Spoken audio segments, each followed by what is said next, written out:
these two terms are usually used interchangeably, but they're actually two different things. So we need to know the difference between appetite and hunger and how they can affect our general health. Actually, appetite itself is a good thing. So when you have a healthy appetite, that means you get the nutrients you need through the food you eat. But appetite can sometimes be bad when you allow your appetite to take over your judgment, leading you to overeating, obesity, and even eating the wrong things. And hunger, we also define hunger as we go. But these two are actually two different things.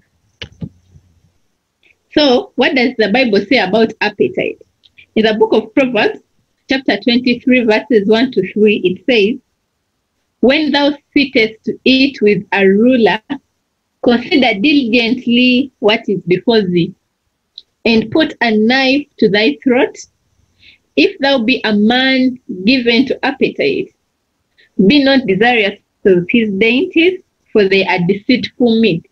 So actually Solomon says, in case you get a chance to sit with a ruler, if you are a man given to appetite, what you should do is to put a knife to your throat. You're not supposed to eat everything that is presented there.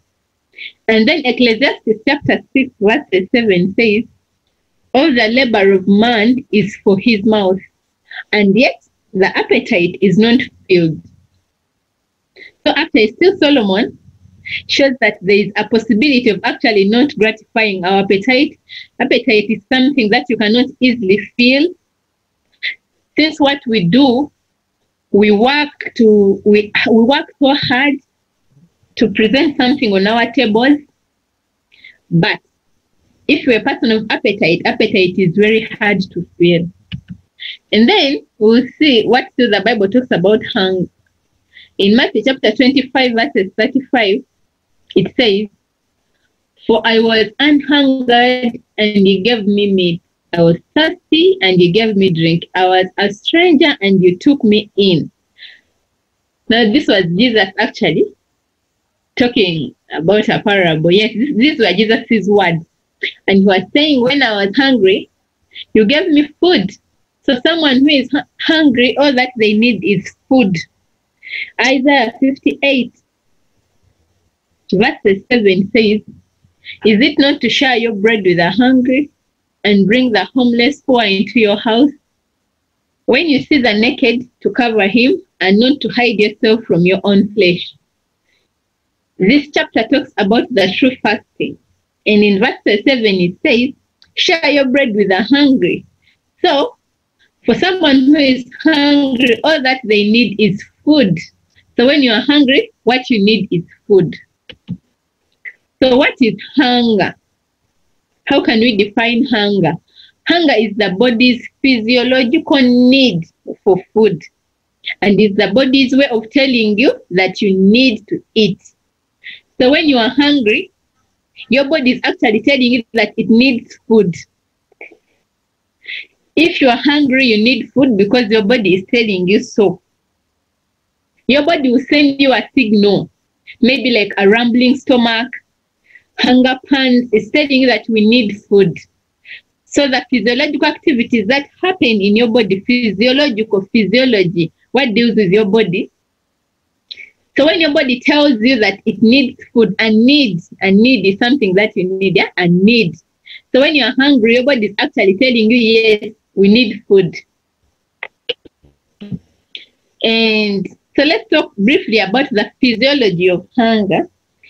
When the blood sugar levels drop below a certain level and your stomach is empty, a hormone called ghrelin is released by your cells in your gastrointestinal tract. That is the digestive system, yeah, the things that deal with digesting food. So ghrelin, this hormone, will send a message to your brain so it can increase gastric acid secretion and gastrointestinal motility to get your body ready for food. Then it will start to make you hungry.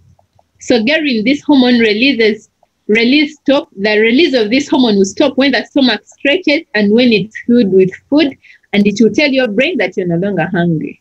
So when you're hungry, when your blood sugar levels drop, you know our sugar levels will spike high after you eat. You know, you eat your ugali or anything, but your body will have to convert that into glucose for you to get energy. So when your blood has a lot of glucose, then you get full. But when you are hungry, that's when your blood glucose levels are low. There's this hormone that is produced by your digestive system, and then it will send a message to your brain that yes, we need food, and then you feel hungry.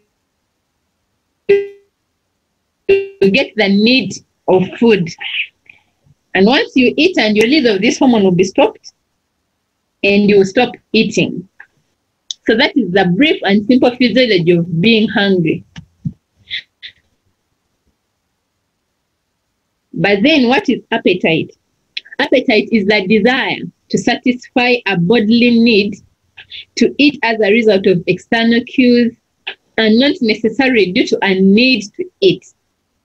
Remember, we said hunger is a need to eat, but appetite is a desire to satisfy your body.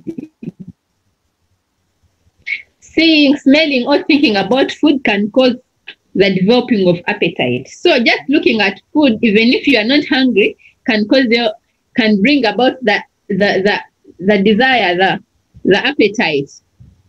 And even smelling food, yes, you might smell food, but because your body doesn't need it, but you might have appetite for it. Or even just thinking about food. But unlike hunger, appetite can be ignored. You know, when you are hungry, you can't ignore hunger. And if you ignore it for a long time, I mean, some other physiological repercussions might come about. You might, because your glucose levels are low, you might even feel dizzy. You might become moody. You can even faint when you try to ignore hunger and don't satisfy your body. But you can ignore appetite because it's just a desire. So you can learn to control and change the level of your appetite. Hunger is a physiological need. Hunger is a physiological need. Appetite is a psychological desire. Physiological, something related to your body, like physiology of your body, how your body is working. So we discussed how the physiology of hunger comes about, but then appetite is psychological, something dealing with your brain. I mean, you just learn that behavior, you just develop that behavior. So when you feast your eyes on delicious food, your mouth may water and you can practically taste it and feel the taste of that food is. So it doesn't mean that every time you eat food or you have appetite for food, it means you are hungry. But yes, hunger can cause appetite for food, but appetite for food cannot cause hunger. So what does the Spirit of Prophecy? Let's read a few quotes from the Spirit of Prophecy. What does she say from appetite? From the book Child Guidance, page 278, paragraph 1, it says, God appointed the inclination and appetite. Our natural inclinations and appetites were divinely appointed, and when given to man, were pure and holy. It was God's design that reason should rule the appetite, and that they should minister to our happiness. And when they are regulated and controlled by a sanctified reason, they are holiness unto the Lord. So appetite is not evil. It is something that God actually gave man. It is God appointed. But she says, reason must rule appetite. So if your appetite or your desires for food, for having anything, is ruled by your reason, then it's okay. It can satisfy you and you can get happiness. But if at all reason does not rule your appetite, I mean, it can end up ruining your body. Just because we know that, yes, by reasoning, let me give an example. If you are hungry and someone gives you poison, anything that can kill a rat, poisonous, something poisonous. Yes, even if some foods are poisonous, but I'm talking about literal poison. So if you are hungry and someone gives you poison, so you can't take that despite the fact that you are hungry, because you know it is poison. And you cannot have appetite for poison, but you should have appetite for food that we think maybe we desire, we like, or we want. She continues to say, the same book, Child Guidance, page 380, paragraph 3, appetite, not a safe guide. Those foods should be chosen foods should be chosen that best supply the elements needed for building up the body. In this choice, appetite is not a safe guide. Through wrong habits of eating, the appetite has become perverted. Often it demands food that impacts one wise. She took of the fruit thereof and did eat, and gave also unto her husband with her, and he did eat. It says that when Eve saw that the food was pleasant to the eyes, and the tree desired, remember we said appetite is just a desire. She took of it, and actually she partook of it. That was the forbidden tree, and also gave the husband. So we say actually appetite ruling here, because it was just a desire, the Spirit of Prophecy says in Counsels on Foods and Diet, page 147, paragraph 1, one of the strongest temptations that man has to meet is upon the point of appetite. The strongest temptations. That's the same case that happened with Eve in the Garden of Eden. In the beginning, the Lord made man upright. He was created with a perfectly balanced mind, the size and the strength of all his organs being fully and harmoniously developed. But through the seductions of the willy folk, the prohibition of God was disregarded, and the laws of nature wrote out their full penalty. Since the first surrender to appetite, that was in the Garden of Eden, mankind have been growing more and more self-indulgent until health has been sacrificed on the altar of appetite. So at the first surrender of appetite in the Garden of Eden, sin came in, and all throughout the Bible, even the Noah's time, the antediluvian world, we see the children of Israel, all those who fail at some point at the point of appetite. But then, for the case of Adam and Eve, it wasn't hunger, it was just appetite. Remember, she desired, she looked at the tree and she desired, it looked like it would make one wise, she just desired of it. Bible Commentary, volume 1, page 1084, paragraph 1 says, the plan of salvation was so arranged that when Adam was tested, temptation was removed from him as far as possible. When Adam was tempted, he was not hungry. When this couple were tested in the Garden of Eden, they weren't hungry. They couldn't start giving an excuse that God were hungry. That's why we decided to eat of the forbidden fruit. They weren't hungry. So their body actually never needed any food by that time, because we defined hunger as the need of food. So by the time Adam and Eve were tempted, their bodies were full. They were satisfied. Their bodies never needed food. It was just because Eve desired of the fruit. So appetite took over. So actually they failed. Sin came into the world because of appetite. This couple weren't hungry. Their body never needed food at that time of temptation. But let's also look at hunger in the wilderness. The story of Jesus. Jesus' temptation, Matthew chapter 4, verses 1 to 4. Then was Jesus led up of the Spirit into the wilderness to be tempted of the devil. And when he had fasted 40 days and 40 nights, he was afterward anhungered. So we see Jesus in the wilderness. He's hungry after the 40 days and 40 nights. He now feels hungry. So his body needed food. And when the tempter came to him, he said, if thou be the Son of God, command that these stones be made bread. But he answered and said, it is written, man shall not live by bread alone, but by every word that proceedeth out of the mouth of God. So we are actually doing a comparison. In the Garden of Eden, Adam and Eve weren't hungry, just appetite took over, they desired of it. But then in the wilderness, actually Jesus, after fasting for 40 days, he's hungry. His body needed food. But still, by a Bible Commentary, volume 5, page 1079, paragraph 6 says, the power of the best appetite. All was lost when Adam yielded to the power of appetite. The Redeemer, Jesus, in whom was united both the human and the divine, stood in Adam's place and endured a terrible fast of nearly 6 weeks.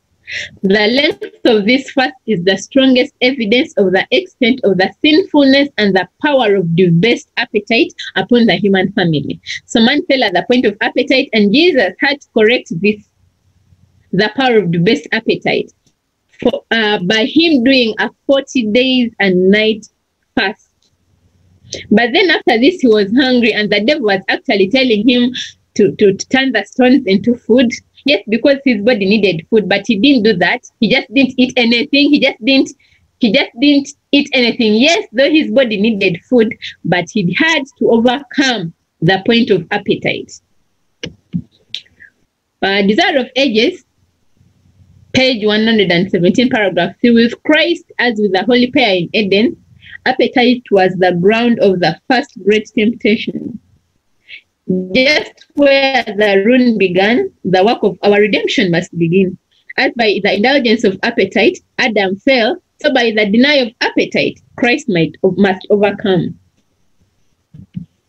So when you're hungry, you should give your body. When your body needs food, all that you have to do is to give your body the right food, so that you supply your body with the energy, the fuel, and the right nutrients. But never allow appetite to be the ruling factor. Appetite should not determine the kind of food you eat unless you have appetite for the right foods and in the regular periods of time.